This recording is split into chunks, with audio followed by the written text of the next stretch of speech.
lebih jauh lagi tentang ciri khusus setan. Ciri khusus setan membuat orang sombong. Kenapa? Menciptakan kesombongan menjadi cara pertama daripada iblis untuk menghancurkan, menjatuhkan manusia. Karena sifat ini juga, perilaku ini juga, yang pertama kali muncul di hati dan pikiran sekelompok malaikat itu, yang akhirnya mereka menjadi simbolis, Bapak Ibu. Sombong.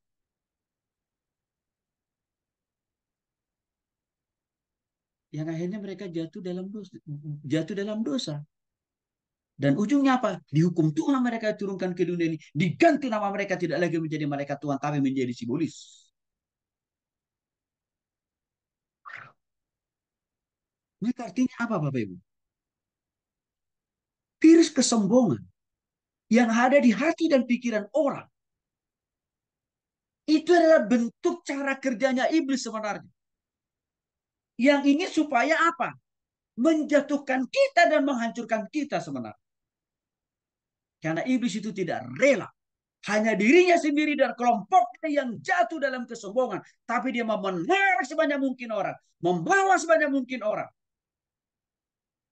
Untuk jatuh dalam dosa kesombongan. Hati-hati masalah yang satu ini.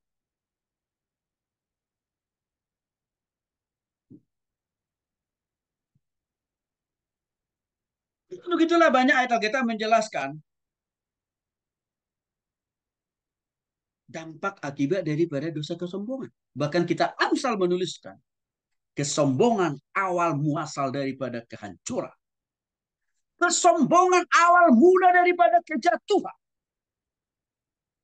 Dan kesombongan di sini tidak hanya menyangkut apa yang keluar dari mulut kita, tapi juga kesombongan itu bisa subur di hati, subur di pikiran, dan diekspresikan lewat komunikasi atau tindakan dan perbuatan kita. Hati-hati.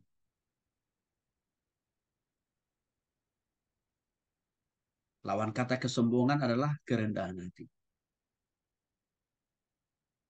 Ini yang pertama yang selalu ditaruh iblis dalam diri orang. Terutama yang belum bertobat. Tapi juga orang yang sudah bertobat. Kalau kita tidak dipimpin oleh Roh Kudus. Hati-hati. Kesombongan. Karena iblis sudah membuktikan. Yang menyebabkan mereka jatuh dalam dosa adalah karena kesombongan kan Bapak Ibu. Maka sudah pasti. Orang yang mengikuti tindakan dan perilaku iblis sombong. Pasti kehancuran. Kebinasaan. Terjadi dalam diri orang itu. Ini gampang kok kita lihat kok. 30 tahun lebih Soeharto menjadi penguasa diktator di negeri ini. Tapi apa yang terjadi? Ada juga batasnya. Hitler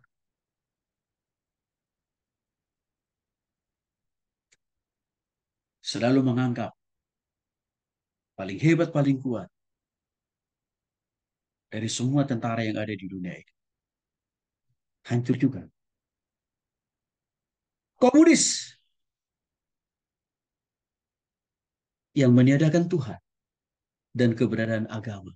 Dan mereka pernah bercokol ratusan tahun di dunia ini, salah satunya misalkan Uni Soviet. Tapi bubar juga. Artinya Bapak Ibu, hati-hati dengan dosa kesombongan. Karena kesombongan itu lah yang pertama yang dimiliki oleh iblis yang akhirnya mereka menjadi berdosa dan akhirnya mereka dihukum oleh itu. Jangan sampai kita mengikuti hal yang sama. Yang kedua, mendorong orang untuk memberontak atau apa? Melanggar, melawan Tuhan dan juga hukum-hukumnya serta riba. Hal ini dijelaskan dalam Yesaya 14 ayat 12 sampai dengan 14. Di mana iblis mengatakan, "Saya berkehendak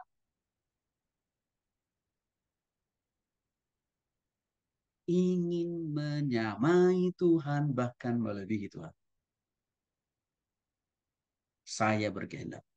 Contoh yang real ini dialami oleh Raja Saul. Yang mana waktu itu Raja Saul sudah terjebak di dalam dosa perdukunan atau dosa okultisme Bapak Ibu. Sehingga dia menuruti arahan dan bimbingan daripada petunungnya. Petunungnya itu peramalnya, dukunnya Bapak Ibu maksudnya. Maka Samuel menegur dia. Kalau kita tarik ini dalam kehidupan kita hari-hari ini, walaupun zaman sudah modern, Bapak Ibu, budaya perdukunan itu masih subur kok. Bahkan lebih keren sekarang.